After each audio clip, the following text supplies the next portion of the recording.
Indie games. One of the major staples of PC gaming. Sure, consoles get a few good ones every once in a while, and even a few good ones pop up on Android and iOS. But generally, if an indie game wants to succeed, it needs to do it on the PC. Why this is, I can't really tell you. Is it because the PC audience is more willing to try smaller titles? Or is it just because development on PC is open to anyone? Who knows, but regardless, the PC indie scene has created both new genres and revived old ones. FTL is one such game that wouldn't have survived, let alone even thrived, in any environment other than the PC. FTL, Faster Than Light, was made by Subset Games and is a roguelite spaceship strategy. The game was one of the first Kickstarter projects to be successfully released in terms of video games, with the final product shipping in September 2012 to critical acclaim. In addition to this, in early 2014, the developers even released a free expansion pack for the game called Advanced Edition. This added more ships, events, subsystems, and other gameplay features. However, FTL Faster Than Light was not only praised for its good business practices, it also received strong scores across the board. However, we all know that scores are a bit iffy, so how good is the game actually? Well, considering this is a review and everything, I'm probably going to cover that over the course of this video. So, first thing we're going to look at is presentation.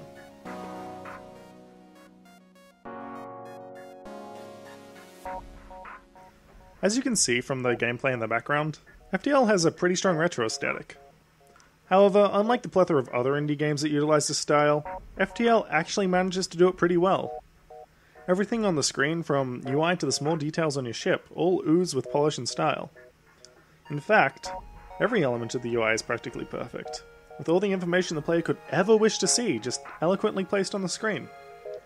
FTL also manages to translate much of this important information onto the ships themselves, with weapons visibly charging up and appropriate characters appearing next to the console when multiple crew are in the same room. All of this works together to create a really strong sense of what's going on. Each of the many factions present in the game also have a very unique visual style, which adds quite a bit of flavour to the game. The way this is done is also quite interesting.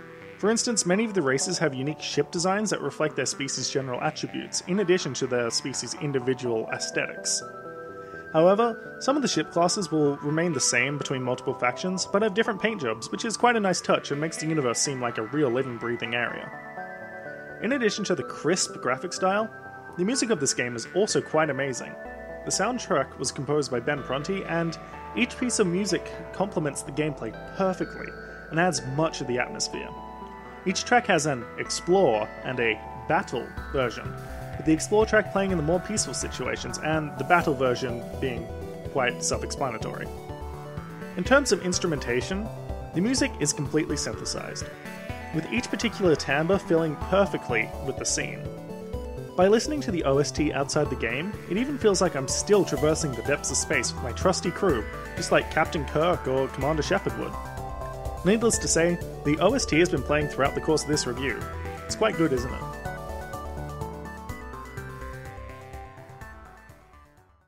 Now, let's move on to the story component. Considering it's an indie game, FTL has a relatively rich universe to immerse yourself in.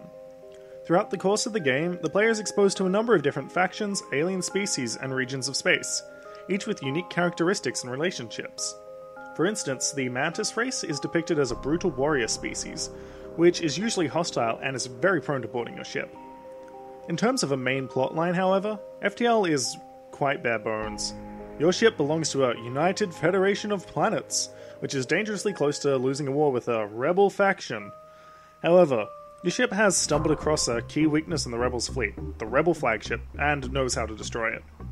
You and your crew must take this information to the Federation's base at Sector 5, all while having to deal with pirates, hostile factions, rebel sympathizers, and even evading the pursuing rebel fleet themselves. FTL also features a large number of interesting side quests, all which are randomly generated but have the same core elements in them. These can be followed at the player's discretion if they happen to stumble across them, and they're quite neat, and they really serve to flesh out the universe that the game takes place in.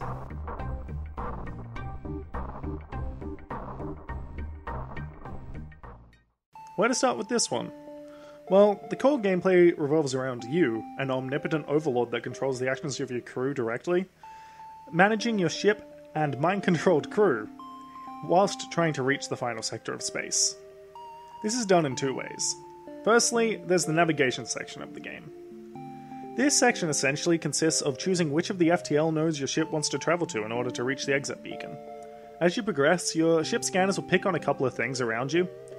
For example, your ship might find an adjacent node has a distress signal emanating from it, while another one has a shop. If you choose to investigate the distress signal, you'll probably run into a ship, and this ship could be a hostile vessel or even just a trading ship that's run out of fuel. It's completely up to whatever happens when you get there. As you travel between the beacons, your ship consumes 1 unit of fuel. Because of this, you'll need to make sure that your ship has enough fuel to keep traveling. If you do manage to run out of fuel in space, you have to wait until someone stumbles across you. However, you do have the option to activate your ship's distress beacon, which increases the chances that you'll encounter a ship and the speed at which this will happen. However, activating a distress beacon will also increase the rate at which the rebels advance from the side of the screen. And you really don't want them to catch up with you, otherwise all kinds of problems present themselves. The ships that are present in the rebels' advancing fleet are really strong, and you're going to want to avoid them at all costs. This not only acts to add a sense of tension the entire time, but it also has a very good sort of gameplay enhancement to keep the player going. All the areas in the space are also randomly generated, which impacts both what kinds of environments and encounters are present, and it also changes up what items, quests, and upgrades might be available in that area. The second main aspect of the gameplay is the crew management, and you'll probably spend a lot more time in this one, and to be fair, it's really the more interesting part. It has quite a complex set of systems, but the game manages to make them quite intuitive. All of the game is controlled by a simple point-and-click interface with hotkeys for those who need them. As you can see, you can issue commands to your crew in either real time, or you can choose to pause the game and plan out your moves in your own time. You can order your crews to man a particular subsystem, which gives it a boost to its effectiveness. And you can also get them to repair minor damage to a part of your ship, get them to engage in combat with intruders, or just send them into this room and let them have a good time. In terms of the ship-to-ship combat, the player has multiple aspects to think about. Most ships the player encounters will have a number of subsystems, all of which perform a very specific task and can be damaged. Some of the most common of these are shields, which block laser projectiles, engines, which allow the ship to dodge incoming fire and also charge their FTL drive, weapons controls, oxygens, and both of these do exactly what you think they would. These can all be individually targeted by the player's weapons and crippled, which disable the particular system until the enemy crew or your crew gets around to repairing them. However, the flip side of this is that the baddies can clearly do the exact same thing to you, which makes the player manage the damage control in addition to attacking any enemies. Each of these systems can be upgraded for the use of scrap, which is the universal currency in FTL, and allows them to become more perfective. However, in order to utilize these upgrades, you also need to have the correct power requirements. And this can be done by upgrading the reactor of your ship. The interesting part of this is that the game allows you to dictate exactly what power is using what. So for instance, you can divert power from the shields to the weapons if you don't have enough power to power everything at once. Your ship can also be upgraded by the use of items that are either found across the universe or brought back from various vendors for scrap. These upgrades could be various types of weapons, passive upgrades, or even entirely new subsystems such as drone control or stealth systems. This system allows for a large amount of customization of your ship, but at the cost of potentially creating some situations where bad runs can happen if you don't get the good gear before reaching harder sections. Now, as I alluded to earlier, there's quite a large number of different types of weapons in this game, and each type has a distinct role. Laser weapons, for instance, take a while to charge up, but will often fire multiple shots that damage anything, really, but they are blocked by shields.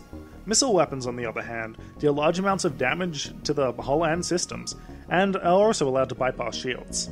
However, to compensate for this power, the missile weapons consume a valuable missile resource every time they're fired, adding to an element of tension every time you fire a missile. Essentially, every time you're shooting, you're using up some of your hard-earned scrap, which could come back to bite you later. Similar system also exists for drones, because launching one of these will also cost a drone part that can't be recovered without a correct upgrade. However, to counter this, winning an encounter with an enemy ship has the chance to yield any number of missiles, fuel, drone parts, or scrap, with encounters encouraging the player to track down ships to ensure they have enough resources to progress. FTL also has a relatively rudimentary version of infantry combat, which allows one crew of the ship to engage with another of an enemy crew if they're in the same room. While the system's functional, There is little the player can really do to influence them other than just overwhelming your opponents with your crew or picking a particular species which is more effective at combat. However, engaging this form of combat is actually extremely dangerous because as your crew dies, they're gone for good. Now, the way this game handles progression is the standard rogue-lite fare. Much of the game revolves around permanence, which means that your decisions have long-lasting consequences. In order to stick to this ideal, FTL doesn't allow saving outside of the autosaving that is constantly being overridden, which makes each decision the player makes matter. In addition to this, FTL also features permadeath reminiscent of other roguelites, which requires the player to start again on each death. Thankfully, the game is relatively short, which means that each death doesn't really frustrate the player too much. In addition, the player also has the opportunity to unlock new ships and layouts with each playthrough, which allows for some sort of permanent progression to keep the player enticed. In terms of the difficulty curve, the game starts off pretty easy, and gives the player a large amount of resources to keep them going, and very basic enemy ships that are pretty much pushovers. However, as you go into each next sector, the enemies start to become more and more difficulty. Each enemy will gain access to more and more equipment and weaponry, and this is a pretty natural way for it to increase the difficulty. In addition to this, the player will also have burned through many of their resources by the time they get to the later sections, which causes more issues for the player to deal with.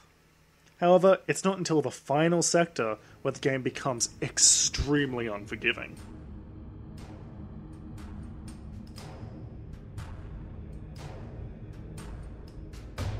Okay, fair warning, spoilers ahead. If your ship does manage to reach the final sector, you will manage to regroup with the Federation fleet. However, they quickly describe to you that the rebels are already on their doorstep, and task you with taking out the flagship, which should allow the Federation to gain the upper hand. It's this flagship that is the one and only boss in FTL, and damn it's hard. Firstly, you must intercept the ship before it reaches your base. Once you've done this, you and your crew are faced with the most powerful enemy in the game. Not only does the flagship have large amounts of firepower, but the ship also has numerous backups that prevent you from fully disabling it. The ship does have 4 layers of shields, which provide an effective defense against all non-missile weaponry. Even if you manage to kill all the crew on the ship will continue fighting due to its advanced AI. The boss itself can be broken up into 3 main stages, each of which with their own combat style. In the first stage of the boss, you have to take it on with brute force, with it constantly bombarding you with various different weapons. The ship will also periodically utilize its cloak ability, which hides it from fire for a number of crucial seconds. However, if you manage to deal enough damage to the ship, the port side of the flagship will break off, which leads you to the second stage of the boss. In stage 2, the ship loses all its systems that were on the port side, and now changes its tactics. The flagship will focus on utilizing its drone system, which will send a number of boarding and attack drones your way, all while utilizing a defense drone that will shoot down your remaining missiles out of the sky. As with the last stage, if the player deals enough damage to the flagship, the right side will break off, and will advance to the final stage, where it utilizes Zoltan shielding, a special type of permanent shielding, power surges, and a boarding crew to overcome the player. If the player finally manages to overcome this, you've won the game. GG.